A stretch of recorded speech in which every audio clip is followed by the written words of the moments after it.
Okay, I'm just going to take you through what I've done so far for our project. I used Google Sites to kind of be a landing pad or a launch pad for um, the lessons that the students will do, sorry.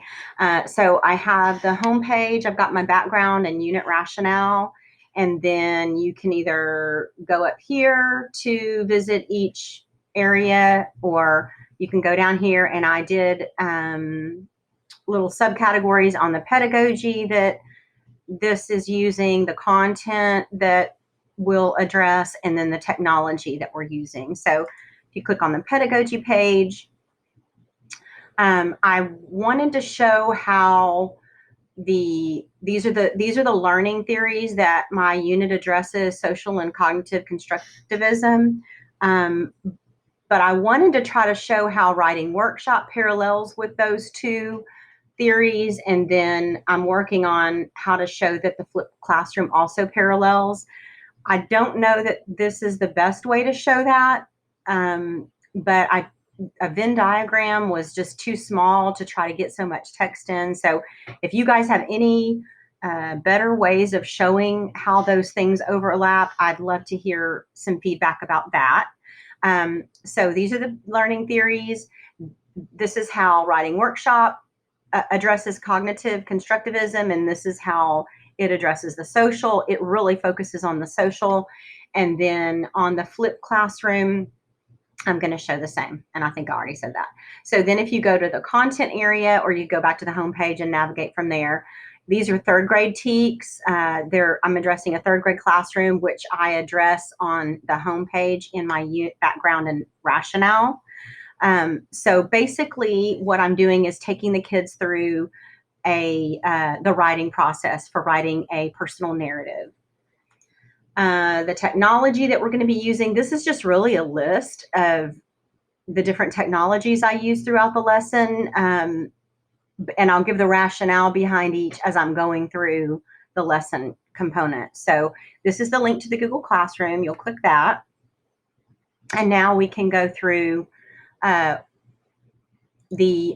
unit that the students would see. So I have them set up as lessons, but if this were a real classroom, I'd probably put the day, the week that it was due. It didn't make sense to do that right now because I don't know exactly what weeks I would set up for that.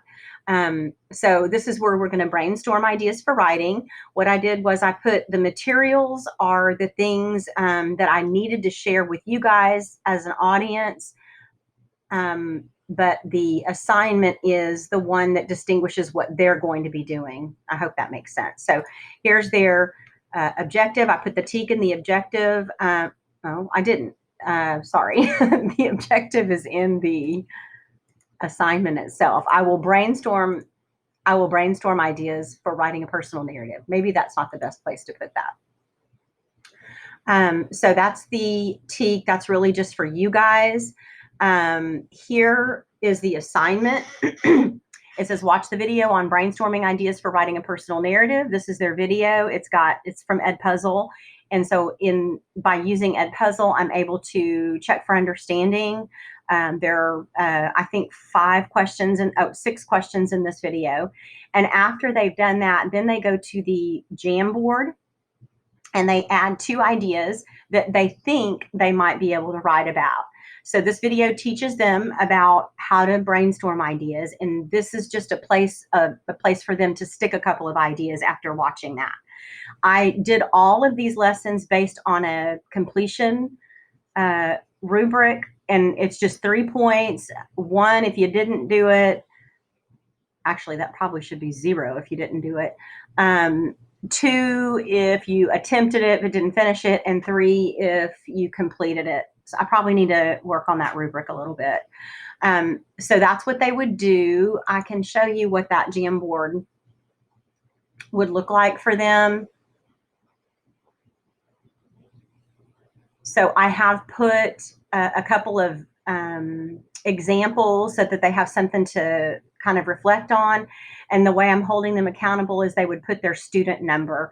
Our teachers at our school assign student numbers to our kids, just to kind of keep things anonymous when we need to, or somewhat anonymous when we need to. And then I dedicate a section to show what we're going to be doing in class. And again, I did that more for y'all as an audience. I'm not sure how much of this I would actually put if I were setting this up for students. I'd probably let them know what we were doing, but in a very succinct, simple way. So when we got to class that day, we would be able, because they've done all the learning up here, or they have gotten some background about brainstorming, I don't have to spend class time now doing that. We can jump right in to the collaborative piece, which is the shared experience. So that's when the kids are, if you're not familiar with writing workshop, that's when the kids are seated at the floor. We're kind of a little community of writers there at the floor, and we do some sort of shared writing. So here, I'd probably show the Jamboard to the kids, let them share their ideas with partners, giving them that chance to talk about what they've done and share their thinking. Might pull a couple of students to share out to the group. And then we would, excuse me, together as a group, brainstorm some ideas for writing a shared experience, some things that we could write about as a class that would take us through the writing process. And I would kind of facilitate that at this point.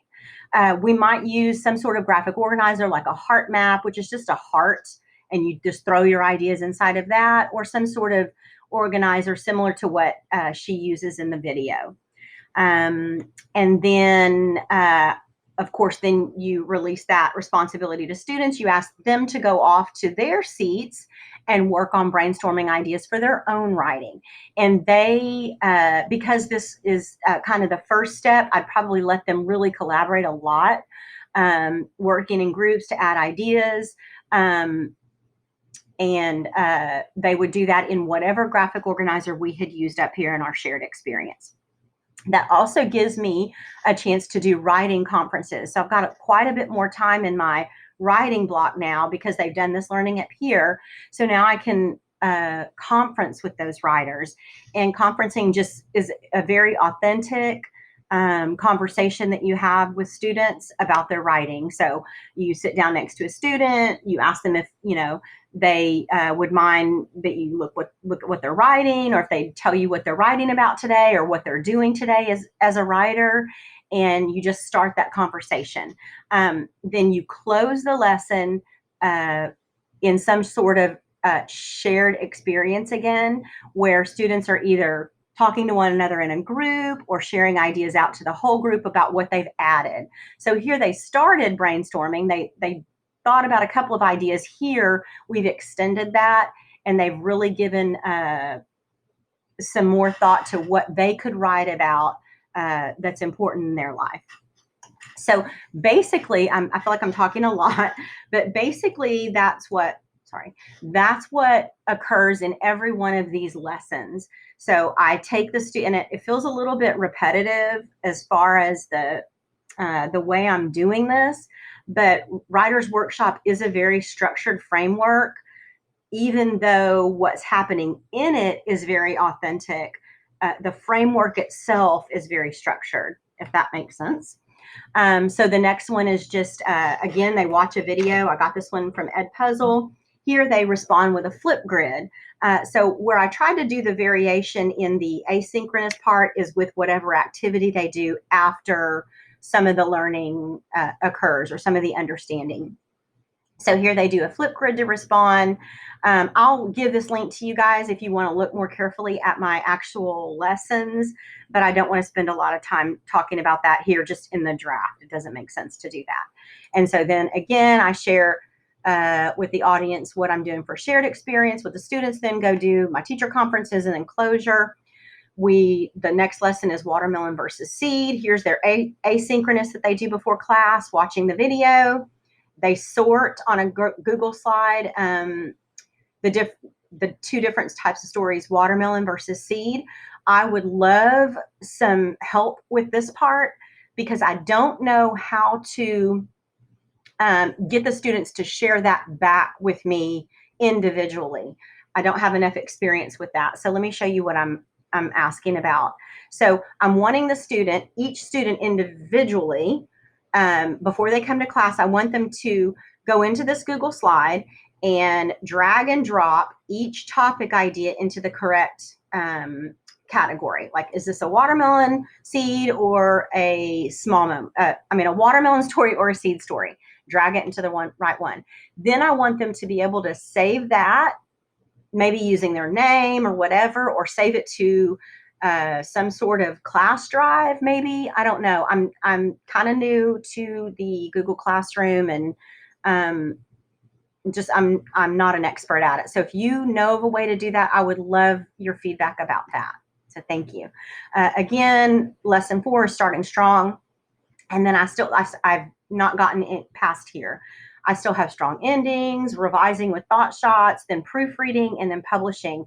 And the other question I have for you guys that are helping or that are giving me feedback is, how far do I need to take this? Like, do I need to actually take y'all through the entire writing process, or is it enough to just give you the idea here in the first 4 or 5 lessons and that's enough? So I'm just curious how far you guys are taking all of this, your units.